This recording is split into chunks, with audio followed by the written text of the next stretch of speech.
There are men who carry grief the way other people carry a wallet quietly. Always present, so familiar it becomes part of the body itself. Liam Neeson is one of those men. At 73, he stands as one of the most respected and recognizable actors of his generation, a man who has given audiences nearly half a century of extraordinary work, who reinvented himself not once, but multiple times, across a career that most actors would have been grateful to have even a fraction of.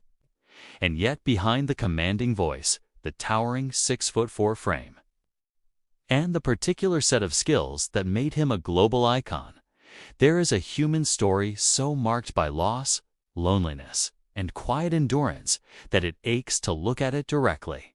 He was born William John Neeson on June 7, 1952, in Ballymena, a small town in Northern Ireland, the son of a school caretaker and a cook.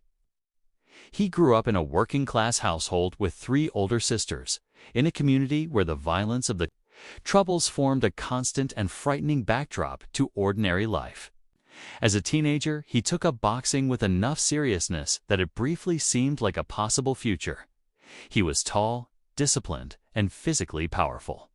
But something in him pulled towards storytelling instead. He enrolled at Queen's University, Belfast, to study physics, left after a year, drove a forklift, trained briefly to become a teacher, and then, almost accidentally, found his way into the Lyric Players Theatre in Belfast in 1976. From that first moment on a stage in his hometown, everything else followed. His journey from Belfast to Hollywood was long and unglamorous. He moved to Dublin's Abbey Theatre, then to London, then slowly into film roles, building a body of work through the 1980s that was steady and respected without ever quite catching fire. And then in 1993 came Schindler's List. Steven Spielberg cast him as Oskar Schindler, the complex, flawed, ultimately redemptive German businessman who saved over 1,000 Jewish lives during the Holocaust, and the performance Neeson gave was so complete, so inhabited, so emotionally enormous that it changed everything. He received an Academy Award nomination for Best Actor and was suddenly not just a working actor, but one of the most admired performers of his generation. Rob Roy followed. Michael Collins followed. He played real and fictional men of enormous moral weight and did so with a gravity that few actors could match. But the chapter of his life that defines everything that came after it did not happen on a film set. It happened on a ski slope in Quebec on March 16, 2009. His wife, actress Natasha Richardson, daughter of Vanessa Redgrave, one of the finest actresses of her own generation, fell during a beginner ski lesson at the Mont Tremblant Resort and sustained a traumatic brain injury. She seemed fine at first. She walked back to her hotel room, joked with staff, and declined medical attention. 2 hours later, she was in devastating pain. She was airlifted to a hospital in Montreal and then transferred to Lenox Hill Hospital in New York, where her family gathered. She never regained consciousness. She died on March 18, 2009. 2 days after the fall, at 45 years old. Neeson and Richardson had been married since 1994. They had met on stage during a Broadway production of Anna Christie in 1992, fallen in love, in the way that people who recognize each other across a crowded room fall in love, and built a life together in a farmhouse estate in Millbrook in New York's Hudson Valley. They had 2 sons, Michael and Daniel.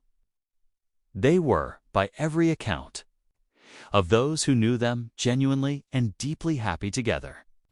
And then she was gone, with a speed and randomness so cruel that it defied any attempt to make meaning of it. Neeson has spoken about the grief in interviews over the years with a kind of raw honesty that makes people look away from the page. He described it as a wave that doesn't warn you before it hits. He said he threw himself into work almost immediately because staying still meant drowning. He flew to Ireland to visit friends. He took his boys to restaurants. He put one foot in front of the other, with the mechanical determination of a man who had children to raise and no permission to fall apart. He has never remarried. He has never, by his own admission, fully moved on. More than 15 years after her death, she is still the person his sons call their mother. Still the name in his voice when he thanks her memory publicly. Still the invisible presence in every interview where a journalist asks him whether he has found love again, and he answers with a quiet honesty that makes the room go still. The sons she left behind have carried their own weight of loss alongside their father. Michael changed his last name from Neeson to Richardson in honor of his mother and has built a thoughtful acting career of his own. Daniel, now 29, underwent open-heart surgery in early March 2026 to address a congenital heart defect he had been monitored for since birth, a bicuspid aortic valve that had begun causing dangerous enlargement of the aorta and ventricle.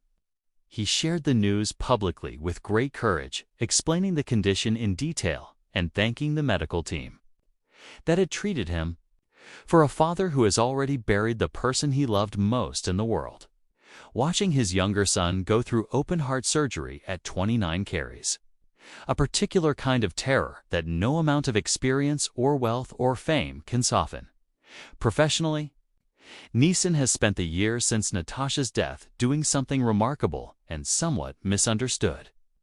He became, at 56, one of the most unlikely action stars in Hollywood history. Taken in 2008, introduced the world to Brian Mills and his particular set of skills, and the film became a global sensation that launched an entirely new phase of his career.